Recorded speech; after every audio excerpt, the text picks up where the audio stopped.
नमस्कार, मैं अक्षरा आप सभी का स्वागत करती हूँ आईआईएमटी मीडिया के विशेष कार्यक्रम हिस्ट्री ऑफ द डे में। आज के दिन अपनाया गया था भारतीय मानक समय। भारतीय मानक समय की स्थापना 1 सितंबर 1947 को हुई थी। आजादी के बाद भारत सरकार ने पूरे देश के लिए सरकारी समय के रूप IST को स्थापित किया था।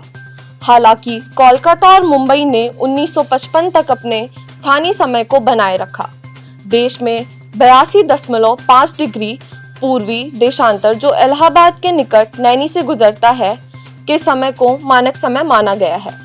भारत का मानक GMT से 82.5 डिग्री पूर्व है। इसका अर्थ है कि हमारा मानक समय ग्रीनविच के मानक समय से 5.5 घंटे आगे है। वहीं 1962 के भारत चीन युद्ध और 1965 व 1971 के भारत पाकिस्तान युद्ध में कुछ समय के लिए डे लाइट सेविंग टाइम का उपयोग किया गया था। भारतीय जीवन बीमा निगम की आज के दिन हुई थी स्थापना। भारतीय संसद ने 19 जून 1956 को भारतीय जीवन बीमा विधेयक पारित किया था। इसके तहत 1 सितंबर 1956 को भारतीय जीवन बीमा निगम अस्तित्व में आया था। भारतीय जीवन बीमा निगम यानी LIC देश की सबसे बड़ी जीवन बीमा कंपनी और सबसे बड़ी निवेशक कंपनी है। यह पूरी तरह भारत सरकार के स्वामित्व में है। जीवन बीमा निगम का मुख्यालय मुंबई में है। इसके 8 आंचलिक कार्यालय और 101 संभागीय कार्यालय देश के विभिन्न भागों में स्थित हैं। वहीं ओरिएंटल जीवन कंपनी देश की पहली बीमा कंपनी और Bombay mutual life insurance society पहली बीमा प्रदाता इकाई थी। पोलैंड पर हमले के साथ आज के दिन शुरू हुआ था द्वितीय विश्व युद्ध। जर्मनी के पोलैंड पर आक्रमण करने के साथ 1 सितंबर 1939 को द्वितीय विश्व युद्ध की शुरुआत हुई थी।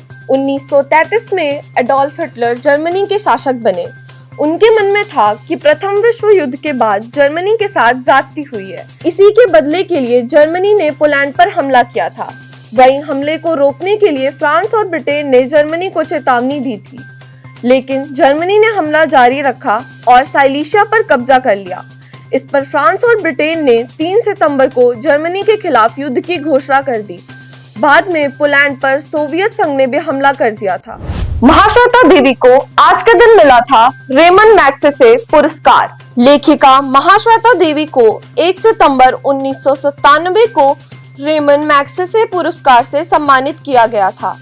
एशिया का नोबेल कहा जाने वाला यह पुरस्कार साहित्य जगत में उनके उल्लेखनीय योगदान के लिए दिया गया था।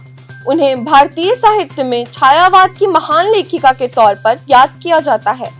वह कोलकाता विश्वविद्यालय में अंग्रेजी की प्रोफेसर रहीं।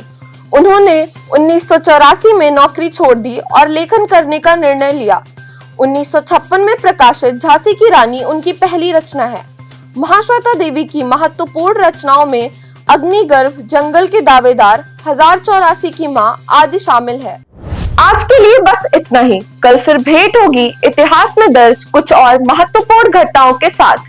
तब तक के लिए देखते रहिए और सब्सक्राइब कीजिए IIMT मीडिया।